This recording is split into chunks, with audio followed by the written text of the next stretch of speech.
أعوذ بالله من الشيطان الرجيم. بسم الله الرحمن الرحيم. وهو الذي في السماء إله وفي الأرض إله وهو الحكيم العليم. وتبارك الذي له ملك السماوات والأرض وما بينهما وعنده علم الساعة وإليه ترجعون. ولا يملك الذين يدعون من دونه الشفاعة إلا من شهد بالحق وهم يعلمون. ولئن سألتهم من خلقهم ليقولن الله فأنى يؤفكون. وقيله يا رب إن هؤلاء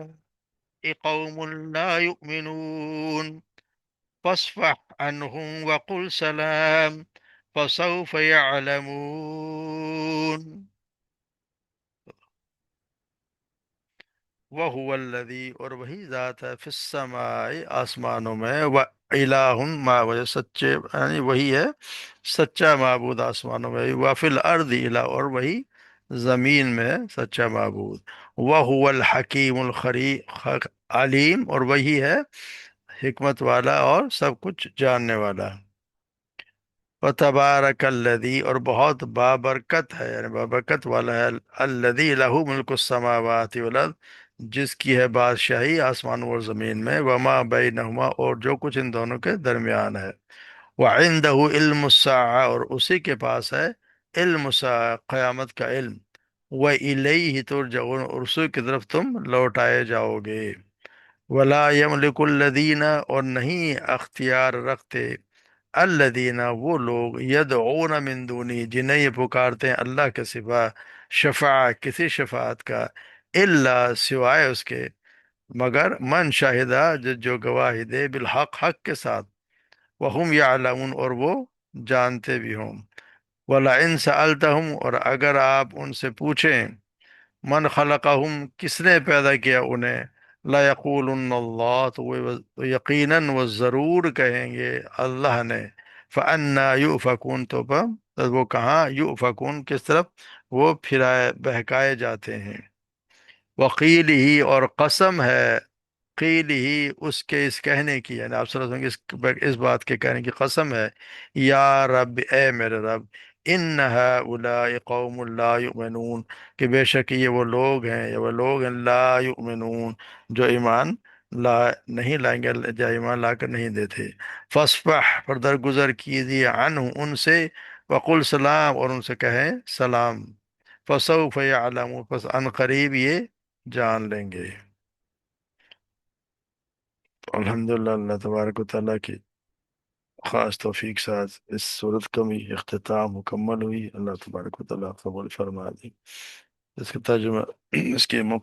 مختصر سی تفسیر دیکھ لیتے ہیں، تھوڑا سا ہی ہے۔ وَهُوَ الَّذِي یہاں بتایا جا رہا ہے کہ جیسے مشرکوں نے کچھ معبود آسمانوں میں بنا رکھے ہوتے ہیں، جیسے فرشتوں کو مانتے ہیں، سورج چاند کو کچھ لوگ بہت سے پوجتے ہیں، کچھ ستاروں کو پوجتے ہیں، وہ تو اللہ تبارک یہ اللہ تبارک وہ الذی وہی ہے ایک سچا معبود آسمانوں میں بھی اور زمین میں بھی۔ زمین میں بھی وہ لوگ بنا جیسے انبیاء کو بنا لیتے ہیں، اولیاء کو، اور بہت سی قبروں کو بھی پوجتے ہوتے ہیں، یا بت بنا لیے یا پتھروں کو جیسے ہندو پوج رہے ہوتے ہیں۔ یہ اللہ تبارک و تعالیٰ کرے کہ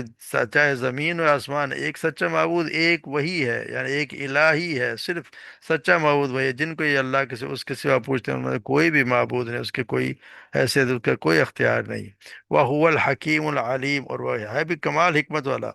جس نے ہر چیز کو محکم اور مضبوط بنایا اور حکمت اور دانائی کے ساتھ بنائی ہے، اور ہر چیز کا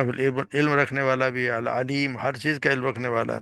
تو یہ اللہ کے ایک معبود واحد ہونے کی دلیل بھی ہے کہ کوئی دوسرا نہ تو کوئی حکیم ہے نہ علیم ہے، تو پھر اس کی عبادت کیسے ہوگی؟ تو وہ نہ کوئی حکمت اس میں ہے، نہ ہی وہ جاننے والا ہے، تو جس جو جاننے والا ہی نہ ہو اس کی عبادت کس طرح ہو سکتی ہے؟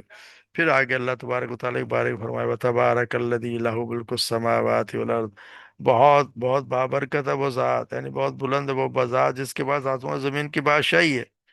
اور اس کی بھی جو ان دونوں کے درمیان ہے، یعنی اسی کی بادشاہی اسی کی ہے، چاہے زمین کی بادشاہی ہو چاہے آسمانوں کی ہو، ساری کی ساری بادشاہی اسی کی ہے۔ تو یہ بھی اللہ تبارک و تعالیٰ کے اکیلا معبود ہونے کی دلیل ہے کہ بے شمار خیر و خوبی کا مالک وہی ہے جو کہ آسمانوں اور زمین میں ہر جگہ اس کی بادشاہی ہے۔ اور پھر قیامت کا علم بھی اسی کے پاس ہے، جیسے ہم پڑھا ہے قیامت کے علم، آپ سے پوچھے گئے قیامت کب آئے گی، تو آپ نے کہہ دیا کہ میں نہیں جانتا، یعنی کہ اللہ کے پاس کئی تو ہم پڑھا ہے کہ وہ اللہ تعالیٰ نے یہ فرمایا کہ اس کے انتہا، یعنی اس کے علم کے انتہا اسی کے پاس ہے، یعنی قیامت کب آئے گی سوائے اللہ کے کوئی نہیں جانتا۔ تو قیامت کا علم بھی اسی کے پاس ہوا اور اسی کی طرف لوٹائے جاؤ گے،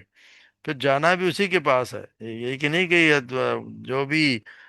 کہ اس کی طرف لوٹ کے جانا نہیں، جانا اور لوٹائے جاؤ گے، زبردستی لیے جاؤ گے، ہر کسی نے اس کے سامنے پیش ہونا ہے۔ پھر تمہارے بد یا نیک اعمال جو بھی ہوں گے، اللہ تبارک و تعالیٰ اس کے متعلق ہمیں اس کا بدلہ دیا جائے گا۔ اگر نیک اعمال کیے ہوں گے تو جنت ملے گی، اور اللہ تبارک و تعالیٰ نہ کرے کہ کسی کا پلڑا ہلکا ہو گیا نیکیوں والا تو پھر اس جہنم میں جانا پڑے گا اس کو، اللہ تبارک و تعالیٰ سب کو اس سے بچائے۔ تو اللہ تبارک و تعالیٰ صفات بتائے ہوئے نا، اسی کے لیے لوٹایا جائے گا۔ اور پھر یہ سائے خاص ایک، یہاں پہ بھی ہر قسم کی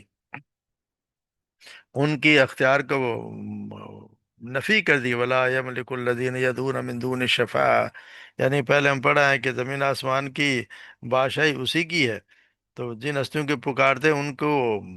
ان کا کوئی اختیار ہے ہی نہیں۔ تو یہاں پہ بھی یہ بتا دیا گیا ہے کہ اللہ کے تبارک و تعالیٰ کے جن ہستیوں کو اللہ کے سوائے لوگ پکارتے ہیں، اور یہ سمجھ کے پکارتے ہیں ان کی شفاعت کریں گے، ان کے بعد شفاعت کو کوئی اختیار ہے ہی نہیں، مگر وہ لوگ جنہوں نے کلمہ حق یعنی لا الہ الا اللہ کی شہادت دی، وہ وہاں شفاعت کر، یعنی ان سے مراد یہ ہے کہ وہ جو اس بات پہ یقین رکھتے تھے، جیسے جیسے فرشتے ہیں اور عیسیٰ علیہ السلام ہیں یا اللہ کے دوسرے مقرب بندے جن کو یہ پکارتے ہیں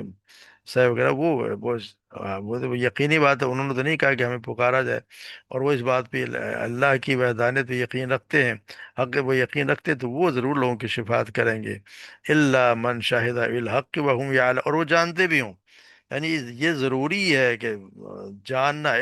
علم کا ہونا بہت ضروری ہے، اس کے بغیر تو کوئی سوائے بھائی علم کے بغیر کچھ بھی نہیں ہے۔ تو رہے یہ معبود جھوٹے بت جتنے بنا لیے مشکل کشا حاجت روا جن کے مشکل پوجا کرتے ہیں، تو وہ تو اپنے آپ کو نہیں بچا، کیونکہ بت وغیرہ تو جہنم کا ایندھن بنیں گے، کہ سفارش کیا کریں گے۔ پھر یہ کہ دوسری تفسیر اس کی یہ بھی ہے کہ من شاہد بالحق کا مطلب یہ بھی ہے کہ جس نے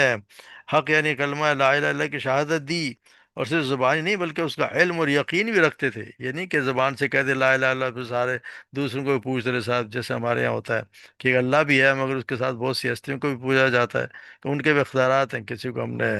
داتا بنا لیا ہے، کسی کو حاجت روا بنایا ہوا ہے، کسی کو مشکل کشا کیا کچھ بنایا ہوا ہے۔ تو یہ نہیں، شہادت کے علم ایک شہادت، یہ حق یہ ہے کہ ایک اللہ کے سوا کوئی معبود ہے، سارے اختیارات ساری بادشاہی سارے اختیارات ایک اللہ کے پاس ہیں، اور یہی لا الہ الا اللہ کا مطلب یہ ہے، جس نے اس کو پہچان لیا اور وہ جانتا ہو کہ حق ہے ہر حال میں، جس کا علم بھی رکھتا ہو،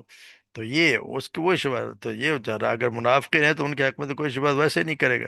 شفاعت تو اسی کی قبول کی جائے گی، یعنی اس کا ایک مطلب یہ بھی ہے کہ شفاعت اسی کے متعلق کی جائے گی جو کلمہ شہادت یقین سے پڑھتا ہو، یعنی وہی شخص یہاں پہ تو یہاں پہ تو جو کوئی کلمہ پڑھ لے زبان سے وہی مسلمانوں میں شمار ہو جائے گا، مردوں شمارے میں تو اس کا بھی شمار ہوگا، مگر وہاں پہ اہل ایمان وہی شمار ہو جیسے اپنے